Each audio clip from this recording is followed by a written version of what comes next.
छठा दिन नवरात्रि का माँ कात्यायनी को ध्याते।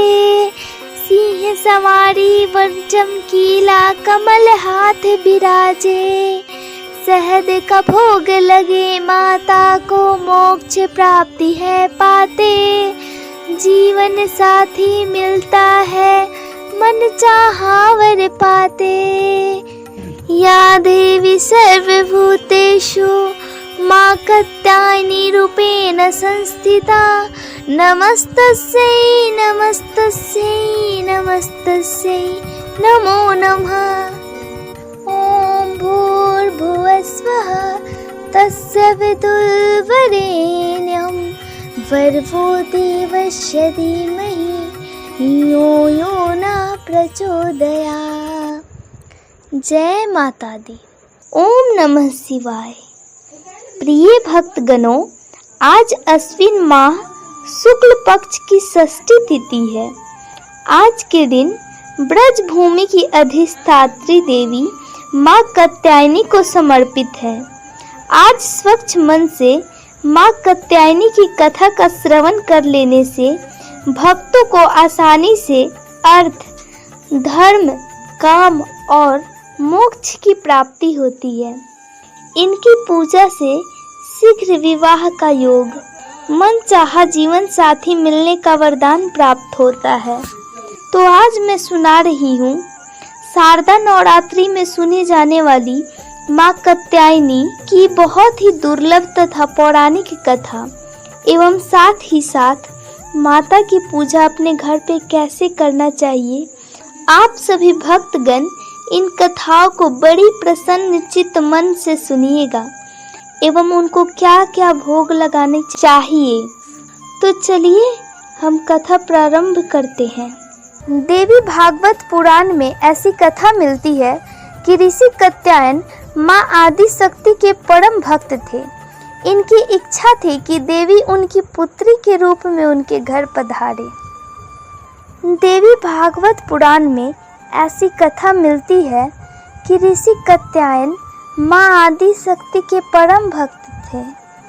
इनकी इच्छा थी कि देवी उनकी पुत्री के रूप में उनके घर पधारे। इसके लिए ऋषि कात्यायन ने वर्षों कठोर तपस्या की। इनके तप से प्रसन्न होकर देवी इनकी पुत्री के रूप में प्रकट हुई। कात्यायन की पुत्री होने के कारण माता कात्यायनी कहलाई। सबसे पहले इनकी पूजा महर्षि कात्यायन ने की थी। 3 दिनों तक ऋषि की पूजा स्वीकार करने के बाद देवी ने ऋषि से विदा लिया और महिषासुर को युद्ध में ललकार कर उसका अंत कर दिया।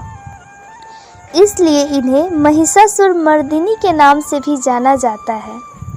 देवी कात्यायनी को ब्रज भूमि की अधिष्ठात्री देवी के नाम से भी जाना जाता है। ब्रज भूमि की कन्याओं ने श्री कृष्ण के प्रेम को पाने के लिए इनकी आराधना की थी।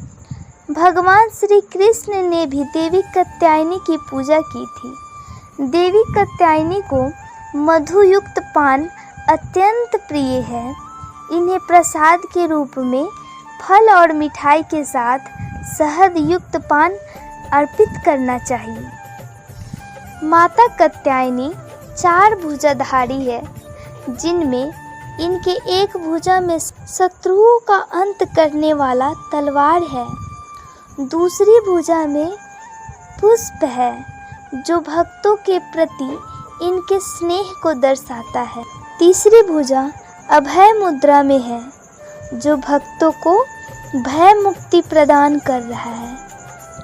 चौथी भुजा देवी का वर मुद्रा में है, जो भक्तों को उनकी भक्ति का वरदान देने के लिए है। माता का प्रभाव कुंडलिनी चक्र के आज्ञा चक्र पर है। 9 ग्रहों में माता कात्यायनी शुक्र को नियंत्रित करती है। इनकी साधना और भक्ति से वैवाहिक जीवन में सुख की प्राप्ति होती है। जिनके विवाह में बाधा आ रही हो, उनके विवाह की बाधा माता कात्यायनी दूर करती है।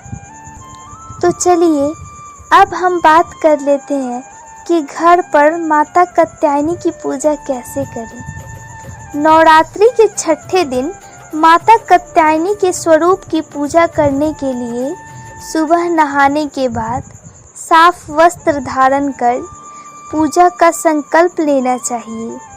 माँ कात्यायनी को पीला रंग प्रिय है, इसलिए पूजा के लिए पीले रंग का ही वस्त्र धारण करना शुभ होता है। माता को अक्षत, रोली, कुमकुम, पीले पुष्प और भोग चढ़ाए। माता की आरती और मंत्रों का जाप करें। माना जाता है कि माँ कात्यायनी को शहद और पीले रंग की भोग अत्यंत प्रिय है। माता को शहद से तैयार हलवे का भोग लगाना चाहिए। इन दिनों यदि आप सप्तशती पाठ, चालीसा या फिर मंत्र पढ़ रहे हैं तो पढ़ते समय बीच में से ना उठे, ना ही किसी दूसरे से बातचीत करें। इससे इनका पूरा फल नहीं मिलता है और नकारात्मक शक्तियाँ भी इसका फल ले जाती है। जय माता दी। अगर आप माता की भक्ति सच्चे दिल से करें तो माता जरूर देती है और सब कुछ देती है। बस ज़रूरत है तो माता के सामने अपनी झोली फैलाने की। प्रिय भक्तों, आप सभी को मेरी तरफ से हैप्पी नवरात्रि। धन्यवाद।